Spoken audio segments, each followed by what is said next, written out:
नमस्कार, मैं विकास मिश्रा, अनुस्थिति ज्ञान एवं चलनशुदा अनुदेशक, समेकित क्षेत्रीय केंद्र दिव्यांगजन, मोहान रोड, लखनऊ से आप सभी दर्शकों का स्वागत एवं अभिनंदन करता हूं। आज हम लोग बात करने जा रहे हैं एक ऐसे विषय की जो कि दृष्टि दिव्यांगजनों के लिए बहुत ही आवश्यक है, और वो विषय है अनुस्थिति ज्ञान एवं चलनशुदा। अनुस्थिति ज्ञान एवं चलनशुदा जो कि दो शब्दों से मिलकर बना है। अनुस्थिति ज्ञान एक शब्द है और चलनशुदा एक शब्द है।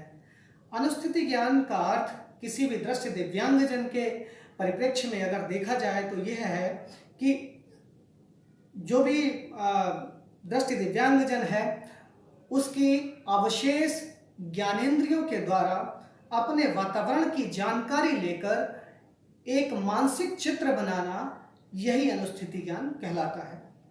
वहीं दूसरी तरफ अगर चलनशुदा की बात करी जाए तो चलनशुदा का अर्थ है किसी भी दृष्टि दिव्यांगजन के परिप्रेक्ष्य में कि एक निश्चित स्थान से अपने गंतव्य तक अगर कोई व्यक्ति स्वतंत्र रूप से, सुरक्षात्मक तरीके से, समय से और सामाजिक स्वीकार्य विधि से, सामाजिक स्वीकार्य तरीके से, मतलब सामाजिक स्वीकार्य का मतलब है कि समाज को भी देखने में वो स्किल, वो कौशल अच्छा लगे, वो अपने डेस्टिनेशन तक अगर इन चारों चीज़ों को पूरा करते हुए पहुंच जाता है तो इसका मतलब है उसे हम चलनशुदा कहेंगे।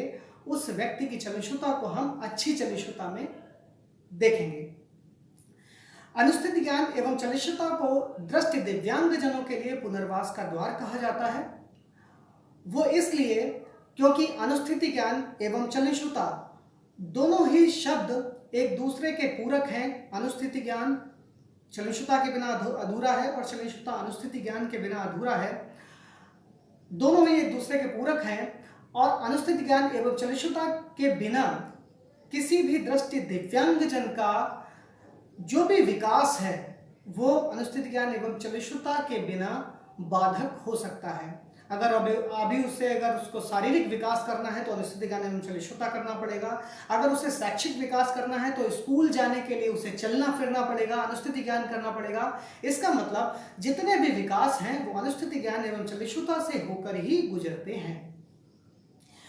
अनुस्थिति ज्ञान एवं चलनशुदा एक दृष्टि दिव्यांगजन के लिए दृष्टि की एब्सेंस में सबसे बड़ा चुनौती का काम होता है कि वो कैसे स्वतंत्रता पूर्वक, सुरक्षात्मक तरीके से एक जगह से दूसरी जगह पहुंच पाए, या अपने जो भी इन्वायरमेंट है, जो भी उसके पर्यावरण जहां वो रह रहा है, अपने चारों तरफ का वो ज्ञान किस तरीके से ले पाए। लेकिन अगर हम कुछ कौशलों को सीखें, अगर हम कुछ टेक्निक को सीखें तो शायद ये संभव है कि हम लोग अच्छी तरीके से एक जगह से दूसरी जगह जा पाएंगे। अच्छी तरीके से हम अपने चारों तरफ का जो वातावरण है उसका ज्ञान प्राप्त कर पाएंगे।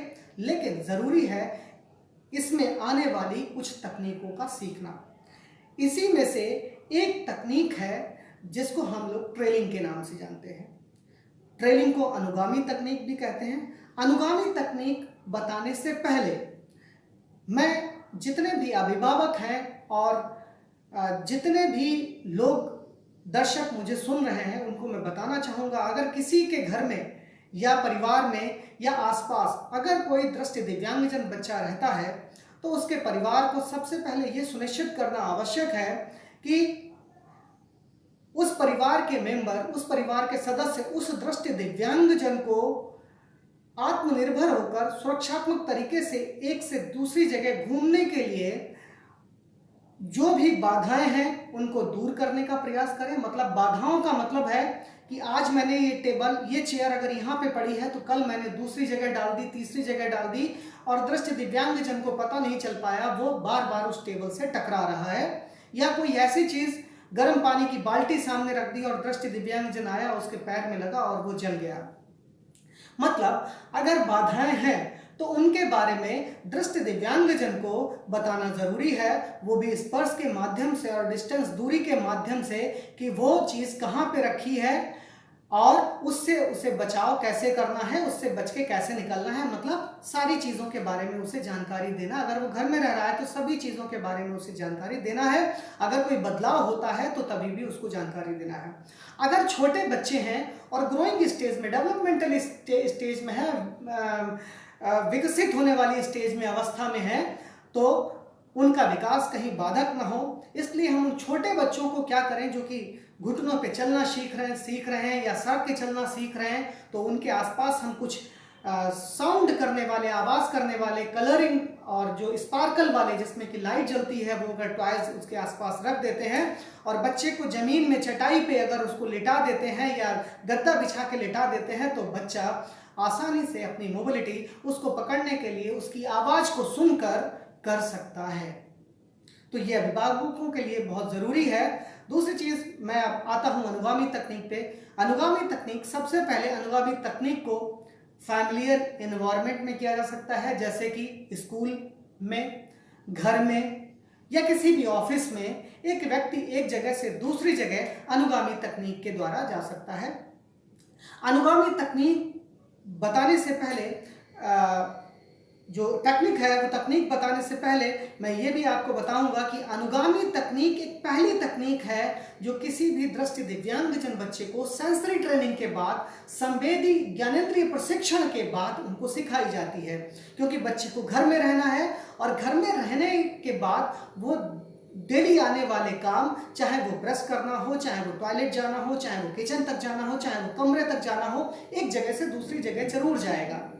तो एक जगह से दूसरी जगह, एक कमरे से दूसरी जगह कमरे जाने के लिए अगर वो बीच में चलता है तो शायद वो एक निश्चित स्थान से एक निश्चित स्थान तक पहुंचने में उसे बाधा आएगी, लेकिन अगर वो किसी चीज़ को फॉलो करके चलता है तो वो ज़रूर उस जगह तक आसानी से पहुंच सकता है जहां तक उसे पहुंचना है।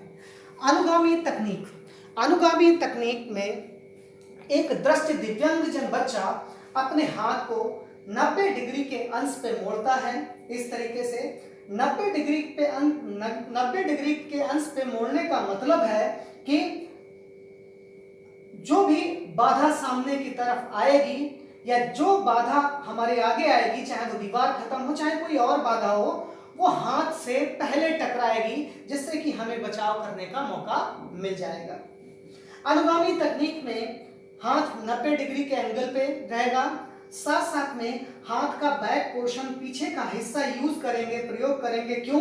अगर हम ये वाला हिस्सा अगर हमने यूज किया तो हमारा हाथ दीवार से रगड़ के चलेगा और हमें ब्रेल पढ़ने के लिए जो हमारी स्पर्श इंद्रियां हैं, उन स्पर्श इंद्रियों में कहीं ना कहीं कमी आएगी। तो इसलिए हम लोग हमेशा हाथ के बैक साइड को, हाथ के पिछले हिस्से को यूज करते हैं, प्रयोग करते हैं।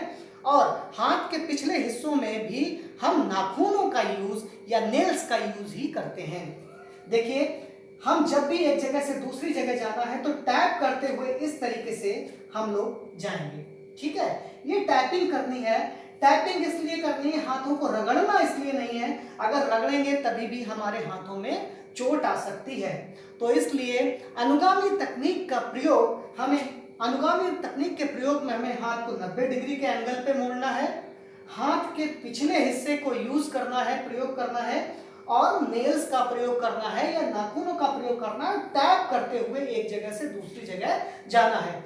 जैसे ही कोई आगे बाधा आएगी, इस बाधा से टकराया और मुझे पता चल गया मैं रुक जाऊंगा, या मेरा लैंडमार्क आ गया, कोई चिन्ह आ गया जहां से मुझे मुड़ना है, मैं राइट साइड या लेफ्ट साइड वहां से मुड़ जाऊंगा।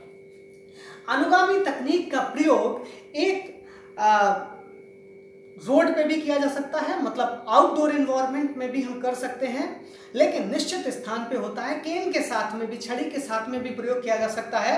छड़ी के साथ में कैसे प्रयोग किया जाएगा कि छड़ी लेकर अगर हम शोर लाइन से एक जगह से दूसरी जगह अगर जा रहे हैं तो अचानक अगर कोई व्हीकल आ गया, कार आ गई, तो कार हमारी छड़ी से टकराई और टकराने के बाद हमने क्या किया कि हाथ, छड़ी दूसरे हाथ में पकड़ी और जिस हाथ की तरफ कार है, कार को टैप करते हुए हम आगे बढ़ गए। इससे क्या होगा कि हम रोड के या सड़क के बीचों बीच नहीं आएंगे, किनारे रहेंगे, और जैसे ही वो कार खत्म हो गई हम लोग फिर शोर लाइन को छड़ी से पकड़ लेंगे और एक जगह से दूसरी जगह जा सकते हैं।